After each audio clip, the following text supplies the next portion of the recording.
À la veille de la cérémonie de remise du prix Nobel de la paix 2010, le monde entier est dans l'expectative.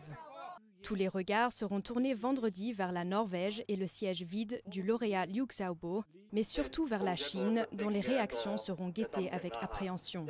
Car l'événement attire les foudres de Pékin, qui n'a cessé de dénoncer l'affront que constitue le couronnement du dissident pro-démocratique. La Chine ne veut pas que la communauté internationale se focalise sur Liu Xiaobo et refuse toute ingérence dans ses affaires judiciaires. Mais la Chine a beau user de toute son influence pour exercer des pressions sur les diplomates du monde entier.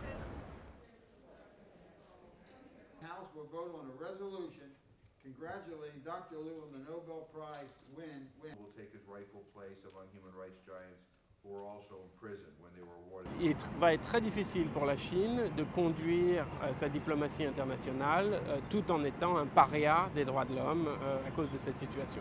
Donc il est probable que si la pression est suffisante, la pression de la communauté internationale est suffisante, le gouvernement chinois décide de relâcher Liu Xiaobo à un moment ou à un autre, certainement avant la fin de son terme d'emprisonnement dans 10 ans.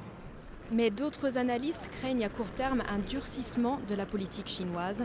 Les militants pro-démocratiques ont déjà constaté une répression post-Nobel. La femme de Liu Xiaobo, Liu Xia, a été assignée à résidence et ses 3 frères empêchés de quitter le pays. Son plus jeune frère, Liu Xiaoxuan, reste cependant optimiste et croit toujours en sa libération. J'espère que le gouvernement central libérera mon frère et qu'il y aura des changements politiques dans notre pays. Mais en Chine, l'idée d'une réforme politique est loin d'avoir fait son chemin. Et le prochain changement de dirigeant se fera en 2012 par voie interne au parti.